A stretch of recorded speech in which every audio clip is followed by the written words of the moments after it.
Jesús, muy buenas tardes, ¿cómo estás? ¿Cómo te va? ¿Qué tal, mi querido Manuel? ¿Cómo andas? Un gusto saludarte, por supuesto, a ti y a toda la audiencia de tu gustado programa, oye. Muchas gracias, estimado Jesús. Bueno, lo primero, preguntarte desde luego cuál es tu opinión, tus primeras impresiones acerca de estos datos que ha revelado el secretario de Gobernación a petición del presidente de la República. 47 casinos han sido clausurados en la era de Andrés Manuel López Obrador entre los dos periodos de la Secretaría de Gobernación, mientras que la era de Santiago Krill fue la época de la Secretaría de Gobernación en donde más permisos para casinos se repartieron estrictamente a dueños de televisoras, Azcárraga, Excelsior, Olegario Vázquez Ray, en fin, una cantidad impresionante de permisos que se dieron con el paso del tiempo. ¿Qué opinas? Pues mira, y el detalle de Santiago Krill cuando era secretario de Gobernación, querido, es que se entregan cuando estaba a punto de irse. La mayoría de los casinos se entregan, sobre todo los que tienen que ver con Televisa, los que tienen que ver efectivamente con los Vázquez Raña, se entregan cuando estaba a punto de dejar la dependencia para convertirse en precandidato del PAN a la presidencia de la República, una contienda que perdió porque Santiago Krill pierde todo, que perdió con Felipe Calderón Hinojosa, y que marcó precisamente el compromiso que había asignado anteriormente el secretario de Gobernación para hacer Híjole, creo que ha sido un error estratégico garrafal de su equipo del gobierno foxista, que era que la contienda fuera interna en el, porque al ser interna, pues Calderón Hinojosa tenía todas las de ganar debido precisamente no, estamos perdiendo en estos precisos instantes de su apellido al peso. No, no, desgraciadamente estamos perdiendo la conexión con el periodista Jesús Escobar a través vía internet. Yo le pido a la producción que nos apoyemos con la vieja confiable a través de la línea telefónica directa, porque todavía no tiene línea telefónica directa. Estimada Ariana, vamos a marcar al periodista Jesús Escobar tras bambalinas. A través de los micrófonos de la producción. Notifícame por favor en cuanto lo tengamos nuevamente al maestro Jesús Escobar. Bueno, le ofrezco una disculpa a usted que nos ve, que nos escucha. Desgraciadamente no se pudo establecer la línea telefónica vía WhatsApp de forma correcta. Bueno, pues vamos a dar un pequeño inter en esta información. Mientras tenemos de regreso al periodista Jesús Escobar, informarles a usted que nos ve, que nos escucha, ya me dicen que ya lo tenemos en la línea telefónica, vamos a compartir pantalla en este preciso momento. Jesús, ¿nos escuchas? Te escucho perfectamente, mi querido Manuel. Muchas gracias, adelante Jesús, desgraciadamente perdimos la conexión, pero ya estamos bien, adelante. Sí, comentábamos que esta decisión de Santiago Krill Miranda de otorgar esta cantidad de permisos a Televisa y a otros medios de comunicación y a otras empresas vinculadas precisamente con dicha área, tenía que ver directamente con sus aspiraciones de ser candidato presidencial del PAN. No olvidemos que lo hizo semanas antes precisamente de dejar el puesto y empezar esta contienda que tarde o temprano perdería con Felipe Calderón Hinojosa, en mucho por este error estratégico que cometió el gobierno de Vicente Fox en aceptar que fuera interna. Internamente Felipe Calderón estaba por encima de Santiago Krill, que ególatramente, soberbiamente pensó que podía convencer a los panistas de ir en contra de uno de los apellidos tradicionales de este partido político, y así le fue a Santiago Krill Miranda, que fue literalmente barrido no solamente por Calderón, sino también por Alberto Cárdenas, el llamado caballo negro, como se autonombró en esa contienda. Pero, ¿por qué lo hizo Krill? Krill hizo ese pacto precisamente sin importarle la ludopatía, sin importarle las irregularidades, sin importarle lo que estaba generando al momento de fortalecer la industria del juego. Su ambición lo llevaba a quererse colocar de una u otra forma, como fuera precisamente en esa contienda presidencial. Fue una decisión que nos reveló muchísimo de quien fuera secretario de Gobernación en el primer gobierno, supuestamente de la alternancia, y lo reveló como un personaje ambicioso, como un personaje pragmático, como un personaje que no tenía ningún tipo de límite con tal de conseguir lo que él estaba buscando. Además de un personaje que, lejos de aquel que había integrado en algún momento el Consejo General del IFE, se había dejado llevar por esta superficialidad, por esta banalidad del poder, por esta ambición que después Felipe Calderón la aglutinaría en una frase dicha como haya sido, como haya sido. Ahí descubrimos el rostro, ese rostro criminal, ese rostro corrupto, ese rostro totalmente alejado de cualquier tipo de bienestar general por parte de Santiago Krill Miranda. Que además hay un detalle muy interesante, querido Manuel, cuando hablamos de Krill y todo este tema de los casinos. Si uno comienza a rascarle, si uno comienza a jalar la madeja, pues te topas que su oficina, es decir, lo que es su firma de abogados, pues tiene de una u otra manera relación con las empresas que resultaron ganadoras de esos casinos. Es decir, hay supuestos, ahora como está de moda, ¿no?, presuntos conflictos de interés, pero más que presuntos hay pruebas y hay señalamientos claros de que hay un vínculo de estas empresas con esta oficina. Entonces, me parece que Santiago Krill Miranda tendría que explicar mucho, pero realmente mucho, qué fue lo que pasó en esa época, por qué lo hizo, que es a todas luces las razones, y que nos muestran precisamente la manera en hacer las cosas durante un gobierno que llega al poder supuestamente para hacer una alternativa del PRI, supuestamente para cambiar las cosas, y lo único que hizo fue profundizar los problemas, profundizar la banalidad, profundizar la corrupción, profundizar precisamente la manera tan corrupta de hacer el gobierno, de gobernar, y que tenía su secretario de Gobernación pues a un personaje totalmente déspota y totalmente alejado de lo que eran sus reales posibilidades de convertirse en candidato presidencial, porque insisto, desde el momento en que en el PAN define que sea interna la contienda, en ese momento Santiago Krill había perdido cualquier posibilidad de llegar precisamente a convertirse en suspirante a la silla del Águila, ¿no? Correcto, Jesús. Jesús, fíjate que las redes sociales, entre otras cosas, son maravillosas porque nos teletransportan a lugares, momentos icónicos que en el lugar y en el momento de los hechos nosotros no los habíamos visto y no lo teníamos bajo el radar.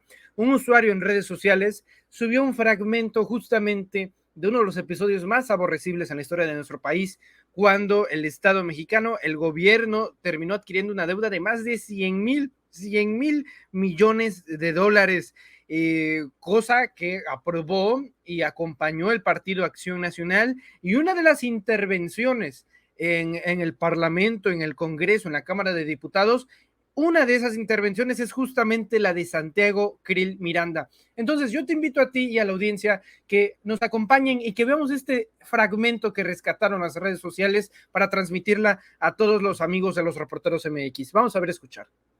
A nombre del Grupo Parlamentario del Partido Acción Nacional, vengo a hablar con razones, con argumentos a favor del dictamen y del proyecto de decreto por el cual se propone la creación del Instituto para la Protección al Ahorro Bancario. Tenemos la gran oportunidad de empezar a resolver una crisis que se ha vuelto permanente y que pone también, desafortunadamente, en duda los avances políticos logrados en los últimos años.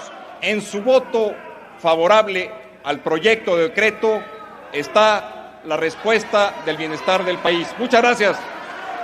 Ocurrió lo que muchos nunca hubiéramos querido que ocurriera. Acción Nacional como el convalidador de lo que el propio Acción Nacional, el propio partido, dijo una y mil veces que estaba fuera de la ley, contra la Constitución. Resulta inadmisible que quienes apenas ayer tachaban de inconstitucional la contratación de esa deuda, hoy, con algunas modalidades, pretendan avalar este grave ilícito.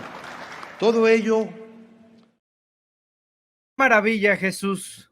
Ya más de 2 décadas del suceso y debo de ser franco, miles, cientos de miles, y me incluyo dentro de ese grupo de personas, nos venimos a enterar de este video, de este momento en el cual el entonces diputado federal Santiago Krill Miranda aprobaba y convalidaba justamente el FOBAPROA, 100,000 millones de dólares adquiridos por el Estado mexicano, deuda que pagaremos tú, yo, mis hijos, los hijos de sus hijos, y así sucesivamente, calculan los que saben hasta 2070. Es muy difícil pretender ser presidente de la República cuando se es también, y se fue en uno de esos momentos, el engranaje para cometer este atraco a la nación. Yo no lo veo de otra forma, estimado Jesús.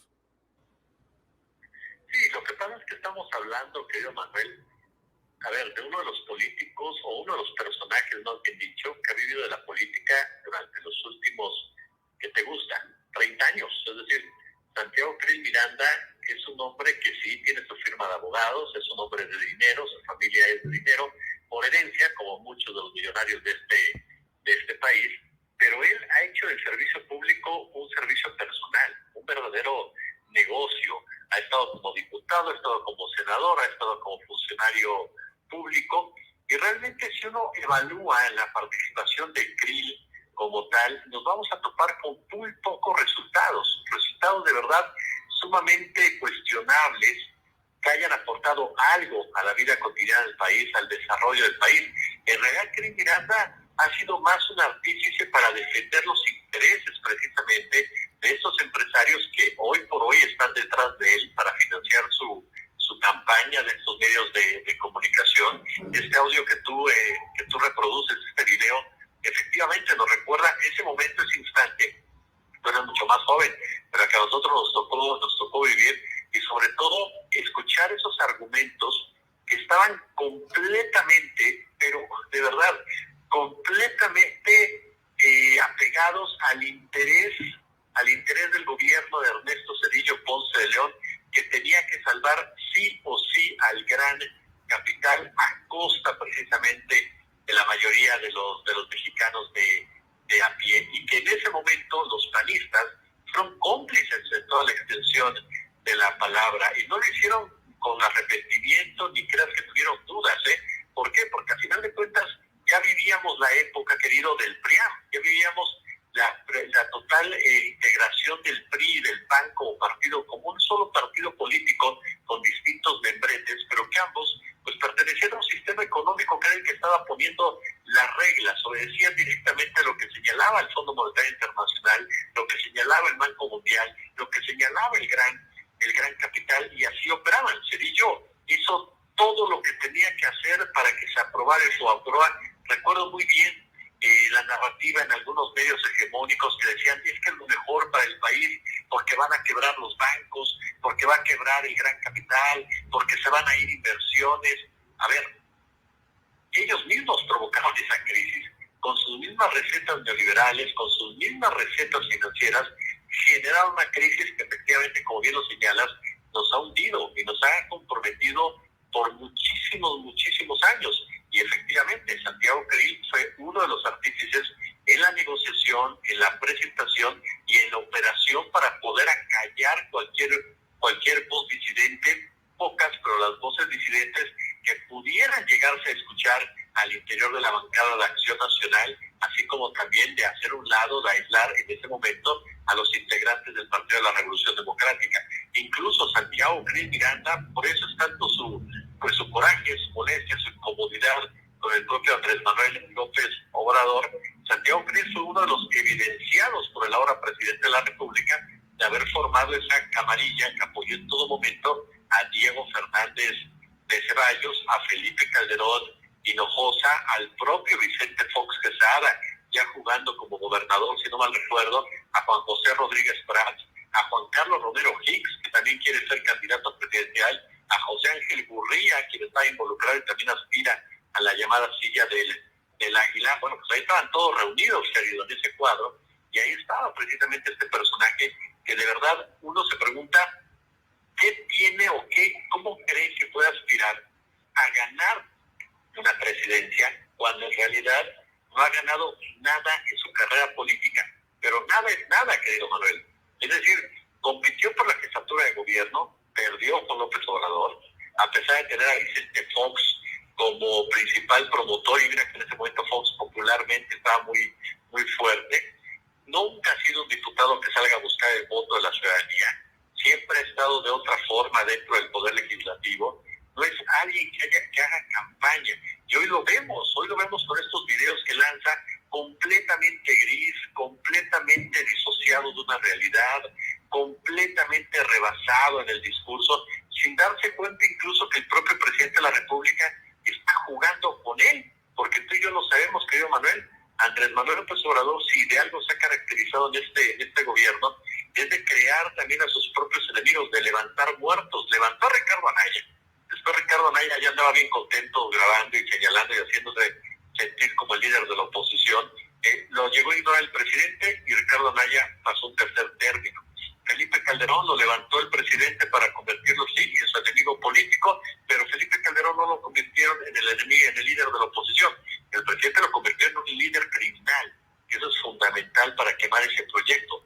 De ahí la estrategia, hay que reconocerlo, muy interesante del presidente, que quema a Felipe Calderón como líder criminal y él creyéndose el líder de la oposición. Y ahora toca burlarse un rato de Krill, porque literalmente, mi querido Manuel, ahí está el PAN. Es decir, si Krill fuera candidato a la presidencia, sería sin duda uno de los personajes más fáciles de derrotar por cualquiera de las corcholatas de Morena. ¿Por qué razón? Porque más allá del apoyo financiero y mediático que puede tener, que sin duda lo tiene, y aunque tuviera grandes estrategas políticos, Santiago Krill, el problema es él mismo.